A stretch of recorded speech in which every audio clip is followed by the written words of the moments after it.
Ang low pressure area ang gibantayan sa pag-asa posibleng mosulod karong gabi o ugma nga adlaw ug dako ang posibilidad nga mahimo kining usa ka bagyo. Alang sa dugang weather update atong sayran pinaagi ni Joey Figuracion, ang weather specialist sa pag-asa Visayas. Mayong hapon sa tanang ug Merry Christmas sa karong mao ni kini atong kinatibok ang dagan sa panahon karong Christmas December 25. Aduna kitay amihan karon na apekto o northeast monsoon sa tibuok na Luzon. Diri sa Visayas area wala kitay significant na weather system na apekto. Tungod niini ang tibuok na Visayas, masinati kita sa maayong panahon. Kung naa may mga palagsang pagpanagom ngadto sa mapanganuron nga kalangitan na masinati, ang hatod kana mga isolated lang o kining tawag natong mga localized nga panugdog og kilat. Samtang aduna kitay usa ka low pressure area o LPA nga gina-monitor sa gawas sa Philippine Area of Responsibility.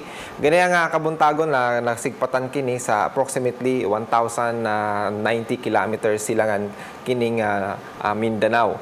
Og sa pagkakaroon wala kini direktang epekto sa adumang bahin sa nasod, but expected kini mosulod sa Philippine Area of Responsibility karong adlaw or early morning tomorrow.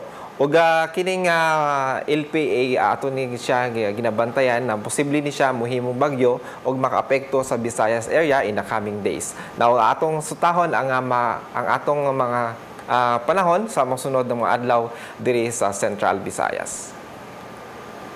Og sa Sugbo ang atong masinati by Wednesday o December 26, may ayo ang atong panahon, ang atod lang na mga pag-uwan, mga isolated lang o patak-patak o mga localized nga panugdog o kilat. Ang atong kainiton by the Wednesday is 26 to 31, but tungod sa LPA or kining atong ginamonitor na posible maging bagyo, may hatod na ng mga pag-uwan by Thursday at Friday diri sa Sugbo ug ang atong kainiton is from 26 to 32 degrees Celsius. Doon na nakita yung mga katag-katag na mga pag-uwan o panugdog kilat during Thursday and Friday.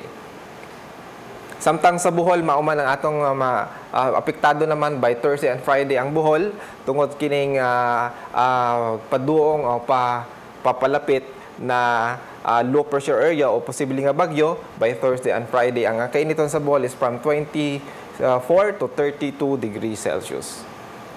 Samtang sa Negros Oriental ug sa Siquijor, ang kanyang kainiton naman sinatin nila is from 24 to 31 degrees Celsius. Ug ang panahon by Wednesday is maayo pa, but by Thursday and Friday may katag-katag na mga pag-uwan nga masinati sa Negros Oriental ug sa Siquijor.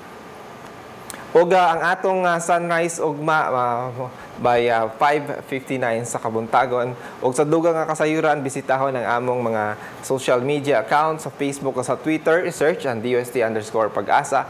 Og ang among website bagong.pag-asa.dost.gov.ph. Mao ka lang atong kalambuan sa dagan sa panahon gikan diri sa Pag-asa Mactan. Joey Figuracion, dagang salamat.